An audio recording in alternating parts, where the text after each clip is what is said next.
No, they're just getting everything set. What? Is this here? Perfect. All right. We give you Yeah, works HC of one or magic. VGA? All right, so I want to welcome you guys to Gfest. Phil, I know there's a lot of activity this weekend going on, but I appreciate you being here. I am Ivana Cadaver, and this is the Big Scares Indie Budget Panel. And that works. That worked for me. So this is the Big Scares Indie Budgets. I've been fortunate enough to do this a few times, and I've had some fantastic names. Again, I'm Ivana Cadaver. I have a television series called Macabre Theater that airs on U2 America, and I host independent horror films, mostly the classics, with Butch Patrick, Eddie Munster of the Munsters. So a lot of people know that name, you know? And again, it's on U2 America. It's in 211 markets, and here it airs on channel 187 on Spectrum. Was Time Warner. Now it's right. That's right. So now it's Spectrum.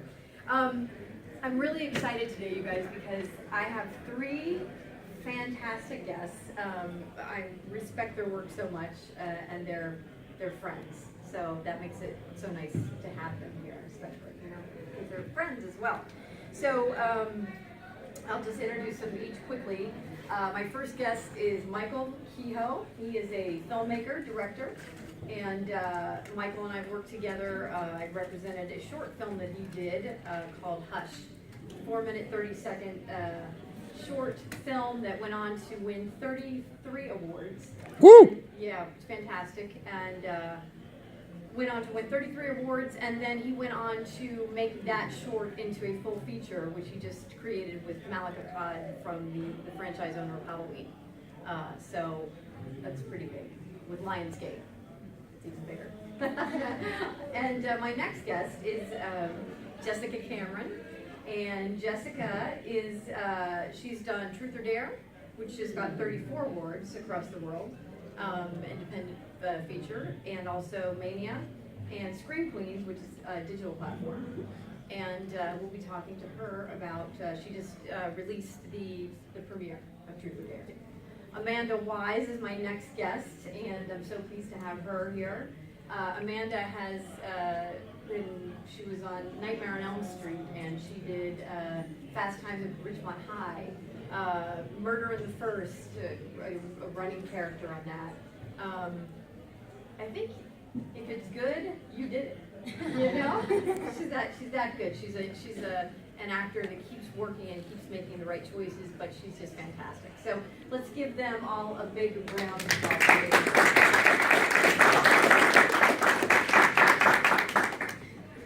So yeah, I've had these special relationship with all three of them. So I was saying earlier with Michael that he created Hush, which is a short film. Earlier we were talking, I said, Michael, that was 4 minutes and 30 seconds. He said, no, I think it was like 5. I said, no, that was 4 minutes, 30 seconds. So I went to a lot of the film festivals and represented it. And one of those was in Catalina. And he was awarded the Wes Craven Award, Best Horror Picture, Best Horror Short. So, Michael, we've been down this journey together, and just let us know about, you know, obviously the panel is about big scares and indie budgets, and just give us kind of a premise of Hush and how that evolved, how that got started. Well, you know, I directed a couple of features and a number of shorts prior to that, and a couple of television shows, and never did horror. And I wasn't really into, you know, monsters or, you know, blood and guts or anything like that. I just wanted to do something that was kind of films that I, when I was a kid, grew up with that scared me. And a film that scared me was a movie called The Changeling with George C. Scott. I don't know if you ever saw that. And so, taking that, I wanted an all-female cast. I didn't want to, you know, I didn't want to do the hero being a guy. And I also thought about, you know, most of the films, you know, you get these women are portrayed to be stupid and just not very intelligent, wanting sex and drinking. And I said, I'm going to go an opposite way of that. So I wrote the script, and then I talked to my DP, who I've been friends with for probably 22 years. We worked on a Tony Scott movie called Enemy of the State. And I made a commitment that I was going to make a movie with him, and started writing it, got it together. We developed the short film process, and it took us about maybe 4.5 to 5 months just to storyboard, get all the ideas of what we wanted. I wanted to shoot with no lights, in the dark, because when you're alone in the dark and the lights are out, there are no lights. You know, you don't have Right. 5K over there flagged off, for you to see what's going on. Right. So that was difficult for him, but we used the Alexa, which I don't know if anybody knows what the Alexa is. It's a camera that sucks out the light, even if you have the burning embers of a cigarette way in the back of the room, it'll pick that up. So we did that, and as I said, we prepped it for about almost 5 months, and we shot one day, 11 hours, and my editor was a gentleman by the name of Michael Trent, who edited for Steven Spielberg on Munich and Kingdom of the Crystal Skull, and he did Gem and the Hologram for Blumhouse. And our kids go to school together, so that's how we had that connection. And I said to him, I need to do this, if you want to read it. And I was hoping that he would do it. He said yes right away. Yeah. So we put it together and entered in the first festival. It won 8 awards from that festival. And then the momentum started going. And then, as you know, which you represented on a number of festivals, it hit the mark. I wanted to make this. Everybody asked me what the short was made for, and they said it was made for $30,000. It was made for $50,000, and we made it for $600. And it's not. It looks like it's a very, very big movie, and that's what I want to do. I want the audience to feel like this movie is a $40 million movie. When you look at it. And I think it's because who you surround yourself with, the technicians and everyone who's smarter than you. Because anybody can go out and make a movie. You just don't go out and make a movie just to do it. That's like saying I'm going to have a baby just to have a baby. Right. So you don't want to have a baby just to Did have you a baby. really say $600? Yeah. Wow. What? Wow. Wow. Because it's beautiful. No, thank Absolutely you. beautiful. Well, that's John Connor. And that kind of does speak to the relationships that you have. You can make these big scares, for lack of a better way of putting it, with indie budgets, but it's the relationships that you have and taking it, because you guys have a story. You're in his new film, Hatred. Yeah. So we'll talk about that, but just that kind of, her picking up the phone, you picking up a phone, and hey, I'll do it, like that kind of thing. So we'll talk about that, but it kind of speaks to that. So yeah, it's amazing the knowledge continues. Well, we then, as it took the ride in the festival route, one of the things that I wanted to do is start to expose the screenplay, which I originally called The Hatred. And the short was called Hush.